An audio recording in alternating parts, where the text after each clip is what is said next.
ब्रेकनंतर स्वागत. बघूया महत्त्वाच्या घडामोडींचा आढावा टॉप 25 मध्ये. उपमुख्यमंत्री एकनाथ शिंदे सहकुटुंब पंढरपुरातील शासकीय विश्रामगृहामध्ये दाखल.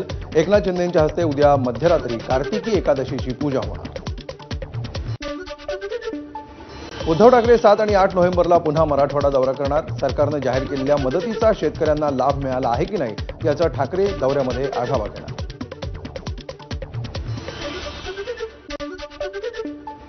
पुढच्या आठवड्यामध्ये नगरपालिकांच्या निवडणुकांची घोषणा होण्याची शक्यता. उपमुख्यमंत्री अजित पवारांनीही दिले संकेत. पुढील आठवड्यामध्ये आचारसंहिता लागण्याची शक्यता. आधी 246 नगरपालिका नगरपरिषदा चौथ्या टप्प्यामध्ये जानेवारीत, 29 महानगरपालिकांसाठी निवडणुका होणार. रायगडमध्ये अजित पवारांची राष्ट्रवादी आणि ठाकरेंची शिवसेना एकत्र लढणार. दादांच्या राष्ट्रवादीचे सुधाकर घारे आणि ठाकरेंच्या शिवसेनेचे नितीन सावंत यांच्यात बैठक.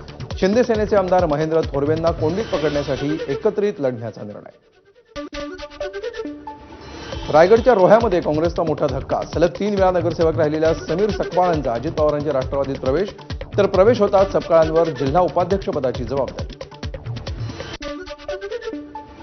फलटण महिला डॉक्टर आत्महत्या प्रकरणी महिला आयपीएस तेजस्वी सातपुते यांच्या नेतृत्वामध्ये एसआयटी स्थापन. या प्रकरणी तात्काळ तपास सुरू करण्याचे प्रशासनाचे आदेश. पंढरपुरात मुसळधार पावसाची हजेरी. कार्तिकी एकादशी निमित्त विठ्ठल मंदिरामध्ये आलेल्या भाविकांची तारांबळ. लातूरच्या अहमदपूर तालुक्यातील केंद्रेवाडी शिवारामध्ये अंदाजे 100 किलो वजनाची मगर आढळली.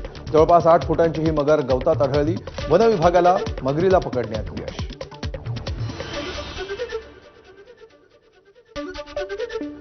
आयसीसी महिला एकदिवसीय विश्वचषकाच्या अंतिम फेरीमध्ये उद्या भारत आणि दक्षिण आफ्रिकेसोबत लढत. नवी मुंबईतील डी वाय पाटील स्टेडियमवर रंगणार फायनलचा थरार.